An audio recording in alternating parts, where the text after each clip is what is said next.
let's say that I'm 40 years old. I'm married. I'm married. I have two children, and I'm the main income earner for my family. So I earn most of the income for my family. And we also have a mortgage. We also have a mortgage. And I'm hoping that my kids go to college and that we'll be able to pay for college. And I also want to make sure that my spouse, if anything were to ever happen, can retire. Can retire because maybe my spouse does not have the income generating ability, or maybe even if he or she does, they would have to a large degree, have to take care of the children if anything were to happen to me. So because of all of these things that I want to make sure get paid off or get funded in the event that I die, I think about getting life insurance. I think about getting life insurance. And I think most of us understand the general idea about life insurance. You pay a certain amount on a regular basis, and in the event that you were to die, your relations, whoever you put as the beneficiaries of your life insurance policy or your estate, those people will get some money. But life insurance isn't quite that simple. Well, one version of life insurance is, the other one is less simple. So there's two types of life insurance. One is term life insurance, and the other is whole life insurance. Whole whole life insurance. I'll talk about term because frankly term life insurance is simpler. So I go to the insurance agent, and the insurance agent says, "Look, if you pay a premium every year of $500, $500. So the word premium literally just means the amount that you would pay every year. If you pay a premium of $500 every year for 10 years, so the term here is 10 years. Term here is 10 years. If you were to die at any point over those 10 years, we will give you $500,000. I guess more exact, we will give your family, or we will give the beneficiaries of your policy $500,000. The beneficiaries are the people who would benefit from your policy, who would get the payout if in the event that you were to die. So over the next 10 years, you'll pay about $5,000. If you were to die, your family will get $500,000. And the reason why this works out for the insurance company is that the insurance company figures out, okay, you don't smoke, you have good health. It's unlikely that you're going to die in the next 10 years. And so if they average it over many, many thousands of people, they're going to make money. Some people are going to randomly die, but they're going to get the premium from everyone else. And that's going to more than offset the payoffs that they need to give for the people who are just randomly are in accidents or who die for whatever reason. The reason why this is called term life is that if you don't die after those 10 years, you have to then get a new insurance policy. If you don't get a new insurance policy after those 10 years, you didn't die, nothing really happens. You just keep on living. All of this money that you had put in kind of goes away. It just goes to the insurance company. You gave it to them in the event that you might have died in those 10 years. You didn't. All is fine now. What's unfortunate, well, and this was probably good enough for you because 10 years was, from when you're 40 to 50 years old. Maybe that's the time that your kids started to go to college. That gave you enough time to save more money for retirement. It gave you time to pay off more of the mortgage and maybe save up some more money for college. And so you say, hey, 10 years was perfect for me. If you think when you're 40 years old that, hey, I want more time. I want more time to pay off the mortgage, save money for college, save money for retirement, then you could make this a 20-year policy. Then you could make this a 20-year policy. And if you make this a 20-year policy, then your premium is going to be a little bit higher. You're going to pay it every year, but the reason why the premium is going to be a little bit higher is that you have a higher chance of dying from ages 50 to 60 than you did from ages 40 to 50. So the insurance company will figure out those probabilities and charge you a larger amount. But regardless, any way you look at it, in a term policy, you pay a fixed premium for a fixed term. If you pass away over that term, your family gets the payoff. If you don't, then the policy just expires and you have to get another term life policy. And at some point, maybe by the time that you're 70 years old, if you haven't passed away, and hopefully you haven't, it's actually very hard to get a term life policy when you're 70 because the insurance company would say you have a high probability of passing away between the age of 70 and 80. We don't want to take that risk. So term life is really good if you feel that there's just a set amount in your life where you just want to make sure I'm around for the next 10 or 20 years to take care of a lot of obligations. If anything were to happen, then my family can use the payoff from the policy to take care of these obligations for themselves. And this is actually what I have. I have a term life policy because I am right now 34 years old and I have a mortgage and I have a young child, and I want to make sure that if anything were to happen to me over the next, I believe my policy term is the 20 years, if anything were to happen over the next 20 years, that my family will get enough money that they can pay off the mortgage, have money for college, and then maybe some money for my wife's retirement. The other type of policy is whole life. And whole life, the motivation for whole life policies comes from the idea that people did not like people did not like this notion that you pay money in a term life policy year after year after year, but if you don't die, which is frankly a good thing, but if you don't die, then all that money just went for nothing. You don't get it back. You didn't save it in any way or anything like that.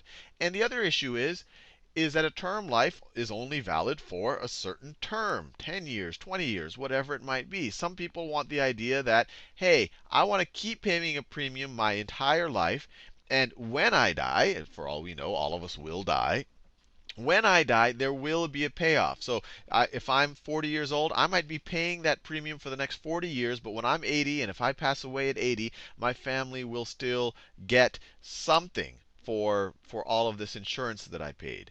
But so whole life can kind of appeal to all of these notions that you're saving some of this premium, that your family definitely will get a payoff, but the insurance companies aren't silly people. They're they'll scrutinize their probabilities and they want to make sure that it's a profitable thing for them. So really what they do in a whole life policy is that they just charge you more so that you get a lot of what's kind of in the term life policy, a lot of the insurance aspects of it, and you also get a saving part. But they charge you a lot for that, so it comes out to be a good deal for them. So in a whole life policy, for the same 40-year-old, and I'm just making up the numbers, you should contact an insurance agent if you want more accurate numbers, your premium, and let's say it's also for $500,000 payoff. Your premium in this situation could be a lot higher than the term life policy. So it could be, maybe it is $5,000. It is $5,000 per year. And the term is your whole life. The term, so there's no term here. I shouldn't even write term because there's no term. It's your whole life. I don't even have to rewrite it. That's the name of the policy. And if you were to die at any point, so you'll just keep paying this policy until you die, and then your family will get the payoff. Will get the five. So upon death, the beneficiaries, the people who will benefit from your policy, will get $500,000. So you might be saying, wait, this is a complete ripoff. I'm paying 10 times more, but it's the same death benefit. And there's a couple of things to think about why it's not quite that much of a ripoff, although it tends to be always a little bit more, less financially savvy than the term life, is that this is, as long as you continue to pay this premium, this is guaranteed because you will die one day, unless you know something the rest of us don't know. You will die one day. So in the term life case, once you become 60 or 70, an insurance company is going to charge you a lot higher of a premium to insure you for this amount because they think there's a high probability that they're going to have to pay it off. In the whole life, you pay the same, I would call it very high premium, your entire life. And so earlier on in your life, when you're 30 or 40 or 50, this premium is definitely going to be higher than a term life premium. But maybe when you become 70, if you were 70 years old and you were to ask for a term life policy, one, you might not even be able to get one, or if you were able to get one, they would charge you a huge premium. Maybe it would be $6,000 a year. Maybe it would be $10,000 a year. And at that point in your life, this would be a little bit cheaper. The other thing that the whole life policy does for you is that the insurance company is implicitly setting aside some of this money to just purely insure your life, but they are also setting aside some of this money in they're kind of putting it aside as cash. And that cash does build up over time. Not all of your premium goes into this cash, but some of your premium does. And early on, the first year of premium, usually that is kind of just goes to the insurance company. And then every year, a fraction of your premium does go into a kind of savings account within the insurance company. And you get, so let me call it cash savings. And it can get interest. It can get interest while it is with the insurance company. It's getting interest on a tax deferred basis. So someone trying to sell you whole life will say, hey, look, this is a good deal. You pay a premium, you're guaranteed this premium your whole life. Your family will eventually get the death benefit as long as you continue to pay the premium. And we're building up this cash savings for you. And you can, if at some point you decide, hey, look, all of these risks aren't there for my family anymore. I don't want to pay this premium anymore. Maybe you're 65 years old, you've paid off your mortgage, you've saved up a bunch of money. You say, look, I'm going to stop paying this when I'm 65. So this will kind of go out of the picture. But then you can get the cash payout. So all of this extra cash and interest, you'll be able to get that for yourself. What they won't tell you until you feel good about it, it's like, wow, it's like life insurance, it's like savings at the same time. What they might not clarify as much is that they're taking huge fees on this cash savings. So you probably would have, in fact, you definitely would have been better off if this was your point, if you wanted to save some and still have the life insurance for a fixed amount of time until you were able to take care of these obligations. You probably would have been better off buying a term life policy and paying this lower premium, and then taking the difference. If this really is the difference, I just made up these numbers for simplicity, but taking the difference, maybe the difference is $4,500 each year, and putting this into a savings account or investing it or putting it in a mutual fund, whatever you do. And so over time, over the term of this policy, you'll probably save more money and get more interest doing this because you won't be implicitly paying all of the fees to the insurance company. I just realized that I didn't answer a question that might be burning in your brain. Because in whole life, we talk about the scenario that you can pay this premium your entire life, and in the event, and you can just, all the way until the day you die, and so when you die, your family will definitely get the payoff. So they will definitely get the 500K upon your death. And we also talked about the scenario that if any time before that you decide, hey, I don't need life insurance anymore, you can stop paying your premium. Your family won't get the death benefit in the situation that you were to die, but you would get the cash payout or whatever's left after the insurance company has taken their fees and set aside some for the insurance component of what they're selling you. But the question that you might ask, well, when you die, what happens to the cash amount? Because before you die, you can cash it out. If you die, you definitely get the payoff, but what happens to the cash amount? And the answer there is you don't get it. You don't get it. It's kind of viewed as what's backing up your death benefit. And what's kind of unfortunate, if for whatever reason this cash amount is even larger than the death benefit. Maybe you live unusually long amount of time. You live 50 years and you're paying or you live to 90, so you're living 50 years from the day that you start the policy. So you pay $250,000, but you have to remember compound interest. You're getting returns on that year after year after year. Maybe this cash payout becomes $600,000 when you accrue all of the interest and everything else in it.